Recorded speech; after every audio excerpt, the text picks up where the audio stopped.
All right, so on page 37, we have problem B. You will notice that they give you a table. Now, a table is just a set of points. So there are 5 points there, -2, comma, -1,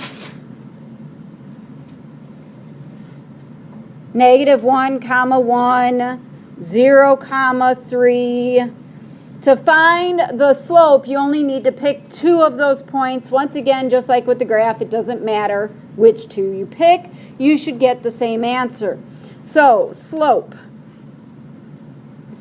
is delta y over delta x. Your rise, you always go up first. That means to subtract your y values. So, 3 minus a -1. And x's 0 minus a -2. If you struggle with the minus and the negative signs and all that jazz, don't be a mathematical hero. Use a calculator. We don't have time. We don't need to be worrying about that. We have calculators. When you take tests, you can use calculators. When you take the ACT, you can use the calculator. Why not? 3 minus a -1 is 3 plus 1, which is 4. 0 minus a -2 is 0 plus 2, which is 2. You need to reduce your fractions. Fractions are just like division problems. That is 4 divided by 2, which is 2. So the slope for that table is 2.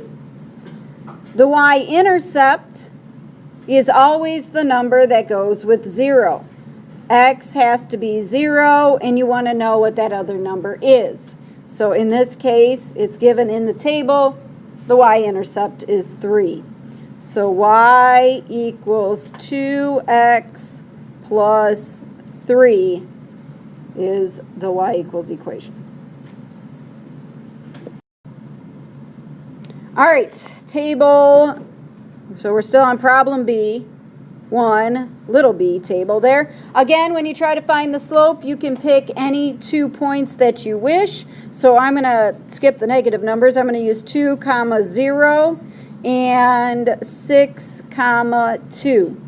So slope is the change in y over the change in x. So subtract my y's, 2 minus 0. Then subtract my x's, 6 minus 2. 2 minus 0 is 2. 6 minus 2 is 4. At this point, when you're at a fraction, you should reduce if possible, which means if both of these numbers are divisible by the same number, then that's what you need to do.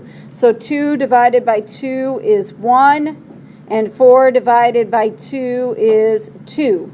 So the slope is 1/2.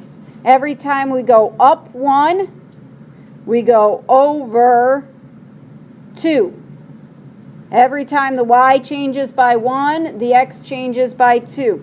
Now the y-intercept is not given in this table. We have -2 and we have 2. But we also have directions. If the x changes by 2, that's what this says. If the x changes by 2, so I can count by 2's, -2, 0, 2. Then I will take the y values and count by 1. So this was -2, -1, and 0. So the y-intercept is a -1.